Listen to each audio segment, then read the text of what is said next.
What is going on, YouTube universe? Welcome to the Hip and Shoulder, where we discuss everything Australian rules football. And today it is time once again to get our tips in ahead of another weekend of AFL action. But before we get ahead of ourselves and talk about Gather Round, we need to take the time to reflect on round 4, and probably a better reflection on how I usually tip coming out of this round, because I only struck at 50%. 4 out of 8. Could have very well been 5 out of 8, 6 out of 8, had I been a little bit more diligent in selecting my tips properly. So, let's break it down. The first game of the round saw Brisbane hosting Collingwood at the Gabba, and originally I had Collingwood tipped for this spot, but as soon as Nick Dacos was floated as an early out and then removed from the game, I jumped online and quickly changed my tip. I only thought, however, Brisbane would have a slight win in the way of 17 points. My margin was off by 37 because they went absolutely ballistic. I don't think Nick Dacos not in this team makes them a 54-point worse team than Brisbane, but boy were they exposed around the ground. Next, we tipped North Melbourne to defeat Carlton on Good Friday, despite Carlton's form heading into this game showing that they've been absolutely belting North Melbourne in this time slot. And just like we've come to expect from Carlton, capitulation in the second half saw North Melbourne walk away with a 10-point win. We then backed Adelaide to defeat Fremantle. They had their opportunities and they absolutely squandered them, and Fremantle walked away with a 2-point win, which was our first blemish on the board. Maybe foolishly tipping Richmond here instead of Port Adelaide. I honestly thought Richmond were a red-hot chance to win this game, just with some of the outs Port Adelaide had, some of the spirit that we had seen Richmond show in previous weeks. Unfortunately, it wasn't to be. 42 points the way of Port Adelaide, dealing me my second incorrect tip for the round. We tipped Sydney, and I said, don't write West Coast off in this game. They're not going to lose by over 100 points. This is going to be incredibly close. It's going to be a spirited effort from West Coast. I might have put the Moz on them just a little bit because it was the way of 128 points to Sydney. Absolute drubbing. I was convinced the Gold Coast would beat Melbourne, and Melbourne just... I was convinced the Gold Coast would beat Melbourne, and Melbourne provided one of the upsets of the season, coming up against a very accomplished Gold Coast side, coming up with Matt Rao back in the team, with Noah Anderson finding form. Even though Petrarca is out of this team, the Gold Coast as a collective have been playing some brilliant football, and Melbourne meticulously picked them apart from start to finish. It was an absolute masterclass by the young kids at Melbourne, led by senior heads like Jack Steele and Max Gawn. It was all but a formality with the Bulldogs defeating Essendon. However, credit where it is due, Essendon held in strong, and it shouldn't, to be any surprise, this game should have been a blowout by 10 plus goals. So to stick in within a 40-point range, absolutely massive. And the final game of the round, we tipped Geelong to defeat Hawthorn, and in an absolute thriller, game of the year, Hawthorn win by a singular point with Jack Gunston hitting the post late in the piece. Boy, what could have been. And while I'm wallowing in misery and self-pity, there were a handful of people in the league this past week that tipped 7 out of 8, which was the most correct amount of tips this past weekend for our competition. So special mention must go to Dusty Fendoff 4, Gramercy Riff 78, Team Wiggles, P. John W, Hearts to Hearts, and Rockstar Pool 69, all of which tipping the most correct amount of tips out of this weekend. Turning attention to total tips, it is still Welsh Duke leading the charge, 1 tip ahead on 27 on top of the ladder, with Dusty Fendoff 4, Big Kev Shendo, Ron Schill, Gramercy Riffs, Team Wiggles, all essentially tied for second place from 2nd through the 6th on 26 tips. And then rounding out our top 10, we have Evelyn May, Skyvo, myself, and P. John W, with Hearts to Hearts sitting in 11th, but just out by margin. We did gain a couple of extra people in the competition this week. We are now up to 32. Still plenty of time to join. Feel free to do so. All the links you need are in the description down below. Go follow them, get on board. Let's have a good time.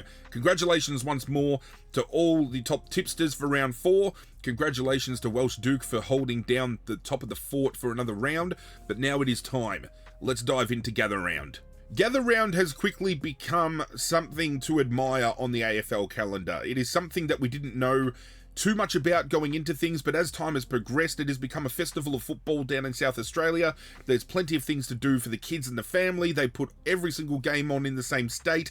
It is a spectacle. The theatrics behind it is absolutely brilliant, and I find myself wanting to see Gather Round go down every year because of just how big of a build-up it gets. You know, just seeing family enjoying themselves, just seeing fans all coming together to one location to enjoy football. It's what it's all about, and boy, do we have some interesting matchups coming into this particular round. It all kicks off tomorrow night, Adelaide hosting Carlton at Adelaide Oval. Can't help but feel Adelaide is going to win, and by a rather big margin. I'm going to go Adelaide to the tune of 27 points. Can almost guarantee if Carlton goes in with a halftime lead, it is going to capitulate and Adelaide's going to run all over the top of them. Adelaide have struggled to put better teams away. They've fallen in touch within 10 points within, a handful of games, but they need to start getting wins on the board, and this is the perfect time for them to strike while the iron is hot. Carlton are against the ropes, ready to be dished a knockout blow, and I think Adelaide delivers it in Gather Round. We then shift to Friday night, Collingwood, Fremantle, Adelaide Oval. What's interesting about this round is how neutral this now becomes for many matchups, because you can argue Brisbane at the Gabba, Adelaide at Adelaide Oval, some teams at the MCG, Geelong at GMHBA Stadium, Sydney at the SCG. They get an upper hand, while Adelaide and Port Adelaide obviously in this round play out of Adelaide Oval, and they do get that upper hand. Other clubs find themselves in neutral territory, and this is where games like Collingwood and Fremantle become an interesting prospect. Now, if Nick Dacos comes back into this team, it provides something that they were missing last week. Somebody that can accumulate the ball, feed it out, hit the scoreboard. Fremantle, on the other hand, coming off of back-to-back wins, they would have found a lot within them winning at Adelaide last week, and I feel they're going to do it again. Fremantle to win for me to the tune of 17 points. Saturday afternoon, Barossa Park, North Melbourne taking on Brisbane.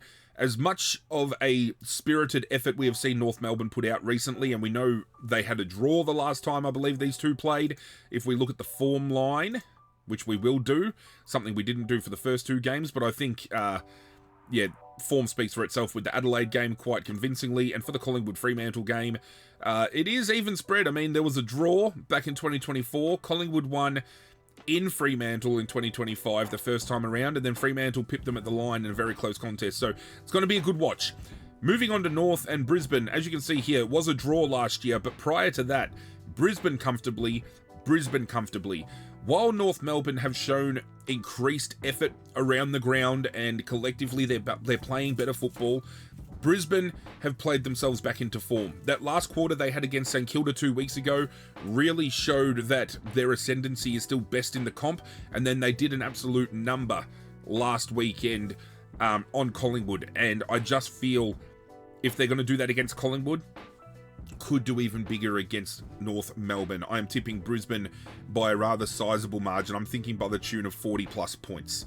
We then move on to Essendon taking on Melbourne. Looking at the score line, it actually has been Essendon 2 of the 3 last times they've fought each other, and unfortunately I don't think that's the case this year. Essendon are a shade of their former selves. At least last week against the Western Bulldogs, we got a little bit of fight, a little bit of inspiration, but it still wasn't good enough. Melbourne, coming off of the back of a comeback victory against Carlton 2 weeks ago, then they comfortably wrestle momentum the entire time their way against the Gold Coast. I don't see how Melbourne don't win this game, and Max Gawn is going to go absolutely ballistic. Saturday afternoon, later in the piece, at Norwood Oval, we have Sydney taking on the Gold Coast. This is going to be a very great game of football. 2 clubs vying for a top 4 spot that are going to go hell and leather. And you can look at it in 2 different veins. You can look at Sydney coming off of the back of a 128-point win against West Coast. Does that just give the whole team a morale boost, or, without wanting to throw West Coast under the bus, does the lack of a challenge present an issue for Sydney? Does going into this game with a big win kind of give them a false sense of security, whereas Gold Coast are going to have a chip on their shoulder because they got defeated by Melbourne in a game they very much should have won? Having a look at the timeline here, 2023, Sydney won. 2024, Sydney won convincingly. And then last year, it was on the Gold Coast, but Gold Coast managed to put Sydney away quite comfortably. Who wins this game? I reckon this is probably the biggest coin flip of the weekend. I'm going to tentatively select Sydney here. I'm going to wait for team announcements to drop because I very well feel some ins and outs here could shift. I mean, Christian Petrarca was floated as potentially coming back as early as gather round, so if he comes back into this team, very tempted to tip the Gold Coast. But for now, let's lock in Sydney. We then move on to the final game of Saturday. It is at Adelaide Oval. It'll be Hawthorn taking on the Western Bulldogs. This is going to be an absolute belter. Hawthorn just won an absolute classic. Game of the Year contender against Geelong. Bulldogs, still yet to be defeated, playing very well against teams that are competing versus last year where they failed to do so. I'm going to go the Bulldogs here, even though Hawthorn go in as heavy favourite. I think the Bulldogs have a comprehensive enough defensive line to keep Hawthorn's forwards in check. When it comes to the midfield battle, the Bulldogs should win this comfortably. Now, there was a late out for Ed Richards. I feel that could have been a late out to preserve him for this game, so he's going to come back in fresh. Sam Darcy up forward, Norton up forward. We know Hawthorn have the numbers to shut these players down. It's going to be an interesting game. Again, tentatively before teams are announced, I'm going to go the Bulldogs to maintain their undefeated streak, but if they're going to lose a game, Hawthorn could be the one to deal it. 3 games on Sunday, the first of which is Geelong taking on West Coast at Norwood Oval. I'm going to go Geelong here quite comfortably. We saw Shannon Neal kick 4 against Hawthorn. There is no way where we can't see him kick 4, 5, 6 goals against West Coast here. The midfield of Geelong are going to pop off. Max Holmes, Bailey Smith. This could be a game that sees West Coast drop off. The 128-point loss last week against Sydney could be the bullet within the gun that really sets their season back down the ladder again. It could have been the most, demoralizing thing for them to lose by that margin. How do they fight back? Do they bounce back in a big way, or does this absolutely shatter their confidence? It's going to be interesting to see how this game plays out, but on paper, Geelong win this one quite comfortably. We can have a look at the form lines as well, as I've forgotten. For Hawthorn and the Bulldogs, it's actually gone Hawthorn. Hawthorn. I think the Bulldogs turn it around this time. For the score line for Geelong and West Coast, it's as comprehensive as they come. I mean, 50 plus, almost 100, and then 40 odd there. So it's going to be Geelong comfortably. Moving on to Sunday afternoon, we have GWS taking on Richmond. Now, the score line speaks for itself here. In 2023, we won just. In 2024, we lost by a handful of goals, and then what could have been at the exact same ground, Barossa Park, last year, 3 points. Richmond went in with a sizable, momentum run throughout the entire game, and GWS just came home strong. Now, I'm going to tip GWS for now, but based on team... You know what? No, I'm going to go Richmond. Now, it's probably stupid of me. GWS have been playing some very errant football, especially when it comes to their midfield group. They are allowing opposition midfielders too much space, and I feel this could afford opportunity for Tim Taranto, Jacob Hopper, even though Hopper's been turning the ball over, Dion Prestia. We can get a little bit of ascendancy out of that midfield. We could do some damage here, because for a decent period of that Port Adelaide game, we had momentum on our side. Every other game we've played this year, we have had momentum in some way, shape, or form. If we can get an early jump on GWS, I firmly believe we can win this. I was going to tip GWS and have it pending team results and team announcements, but out of our next month, this is probably one of the more winnable games here. GWS are completely out of form. Richmond really hunting for that first win, and I think just around the ground, with no Sam Taylor in this lineup, I think even though our forward line is very young, we can take opportunity there. I think our back line is solidified enough that we can top their forwards. They don't have an established ruckman, so even if we bring in somebody like an Ollie Hayes-Brown on debut, I think we can get some ascendancy in the ruck. It's going to be a great contest, I feel. I think this one's going to be a lot closer than people think, and I'm going to go Richmond by less than 10 points. Final game of the round, Port Adelaide hosting St Kilda at Adelaide Oval.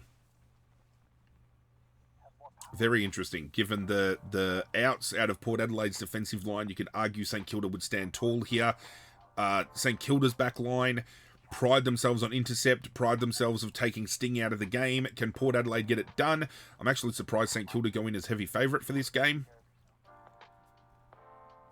This is very interesting. It's a very interesting concept. You'd think Willem Drew would lock down Nasiah Wanganeen-Malira. I've just talked myself into it. It's going to be Port Adelaide. If Willem Drew runs a tag on Nasiah Wanganeen-Malira, game over. He won't have over 15 disposals. He'll be lucky to hit the scoreboard. Let's go Port Adelaide. So my tips for the round: Adelaide by 27, Fremantle, Brisbane, Melbourne, Sydney, Bulldogs, Geelong, Richmond, and Port Adelaide.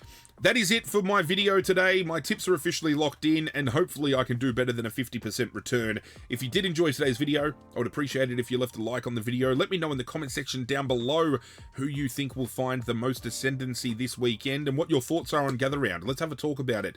If you want to get on board the comp, as I said, links are in the description down below. And if you want to get on board the community we are building together here, hit that subscribe button as well.